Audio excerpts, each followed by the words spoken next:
The stakes are never higher than with the script. Don't make the mistake that many novice filmmakers do, which is to ignore story in favor of shooting a bunch of big Hollywood production value shots, stringing them together, and calling it a film. I have to assume that if you're listening to this audiobook, you already have an idea of the story you'd like to shoot.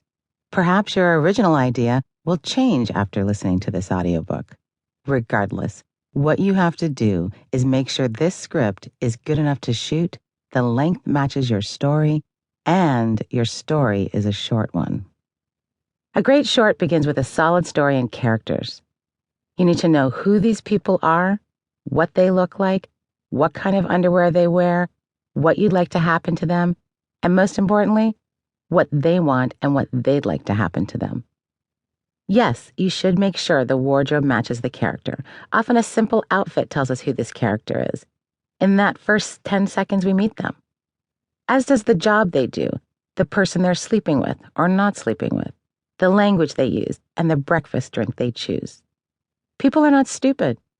If your character walks out of his bedroom in boxer shorts and a ratty Rolling Stones t-shirt, makes coffee, and lights up a cigarette, an audience member in Nigeria will understand the essence of this setup. But remember, if I just use that as an example, it means that I've seen it 100 times.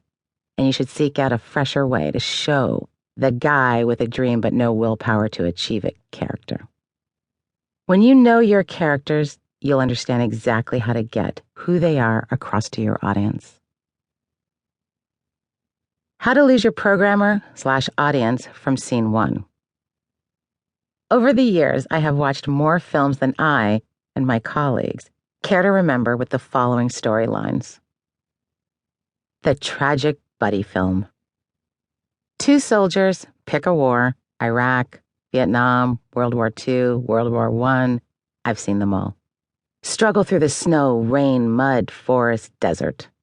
One is wounded, angry, desperate, and the other is proud, quiet, rebellious. There are flashbacks to battle, letters or pictures of girlfriends pulled out of pockets, and they usually run out of water, food, and end up barely escaping the enemy by hiding out in some dirt hole or farm basement. Or worse, they are each from opposite armies, British versus Italian, German versus American, etc., and have to help each other stay alive. Whatever. The Latino drug lord black gangster film. I put these together because they are essentially the same film. Sometimes it's the Irish good old boys with guns film. I've seen this film several hundred times, and from the opening sequence, I know exactly what's going to happen, and my friend, so do all of my colleagues. 2 guys, one a good-looking natural-born killer, the other his not-so-committed to the cause, not that great-looking best friend. They either steal money, drugs from other criminals, find a bunch of money that belongs to other criminals, or they are the avenging criminals trying to get their drugs money back. The twist on this one is when the not-so-committed-to-the-cause best friend is the little brother who is about to graduate from high school but gets shot by accident instead. The Hughes brothers have moved on. So should you. The poetic, lyrical, non-linear ode to ex-girlfriend. Plenty of old photos. Coldplay, unlicensed of course, underscores the entire film. Shots of the ocean, steel gray skies, a laughing couple playfully wrestling in the sun at Griffith Park, maybe even eating cotton candy at Coney Island. Cut to lonely guy or girl watching TV alone, walking along wetted down streets, smoking, wandering aimlessly in and out of all the old favorite places they used to go. Do what the rest of us do when we have a hard breakup. Write bleak poetry that you show no one. Compose raging emails, saved as a draft and never sent. Find a good therapist and watch Oprah's Super Soul Sunday. The Cold Mountain film. This is the period piece film.